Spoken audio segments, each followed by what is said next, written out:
Iveta Ecētāja ar dēlu Matīsu dzīvo Madonas novada pašā Nomalē, Ošupes pagastā, un lai arī Matīsam ir tikai 16 gadu, skolas gaitas viņam ir beigušās. Pēc nelaimes gadījuma 7 gadu vecumā Matīsam ir smaga invaliditāte, taču pateicoties māmas Ivetas mīlestībai un neatlaidībai, Matīs ir labi aprūpēts.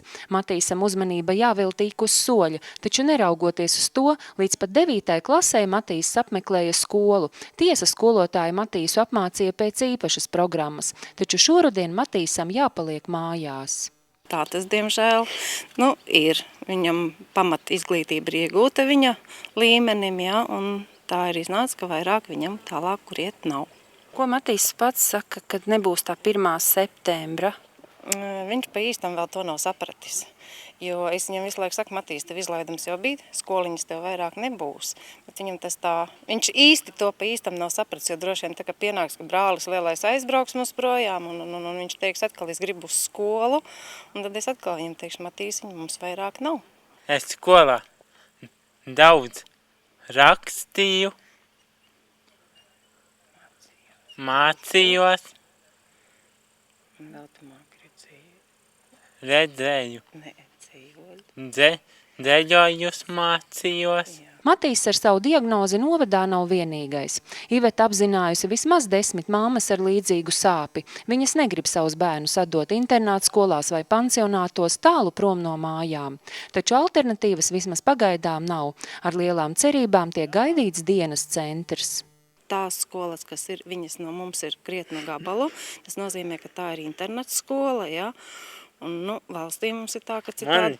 Mamma grib aizsūtīt uz internātu skolu. Nē, Matīsiņ, tur jau ir tā lieta, ka nevēlos tev aizsūtīt uz internātu skolu, jo tas nozīmē, ka es viņu citreiz pat droši vien pēc nedēļas nevarēšu izņemt. Madonas novada pašvaldība sadarbībā ar sociālo dienestu ir izstrādājusi un iesniegusi dienas aprūpes centra projektu personām ar funkcionāliem traucējumiem, kas sniegtu pakalpojumu tieši Madonas novada iedzīvotājiem.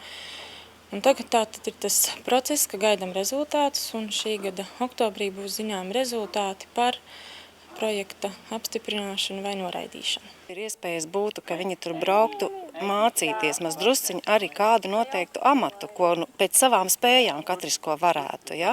Jo mums jau apkārtnē ļoti daudz tādu cilvēku, ne jau Matīs vienīgais, tas ir, kam tas būtu nepieciešams, ja? Bet tikmēr vienīgā iespēja iziet sabiedrībā, darboties un galvenais justies kaut nedaudz noderīgam, Madonas novadā ir sabiedriskās organizācijas Mēs saviem bērniem aktivitātes.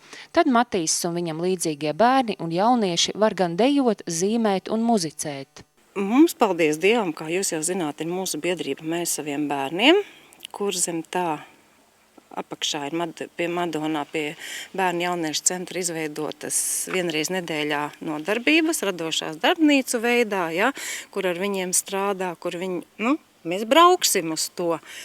Un lielākais mūsu sapnis jau laikam ir, ka Madonā izveidotos dienas centrs. Sadarbībā ar sociālajiem darbiniekiem, kuri darbojās dažādās nevalstiskajās organizācijās un biedrībās, kas ir ar šiem bērniņiem nodarbojās, ir iespēja gan dejot, gan dziedāt, un arī dažādas citas nodarbības tiek organizētas. Bet, protams, vislabāk būtu, ja tas būtu vienotā dienas aprūpes centrā, kur viņi varētu sanākt kopā un kopā varētu darboties, un tas pakalpojumu klāsts viņiem būtu labāks, optimālāks un piemērotāks viņiem. Lai arī Matīsam ir grūti ilgstoši koncentrēties, ir darbiņi, ko zēns var paveikt rūpīgi un pacietīgi.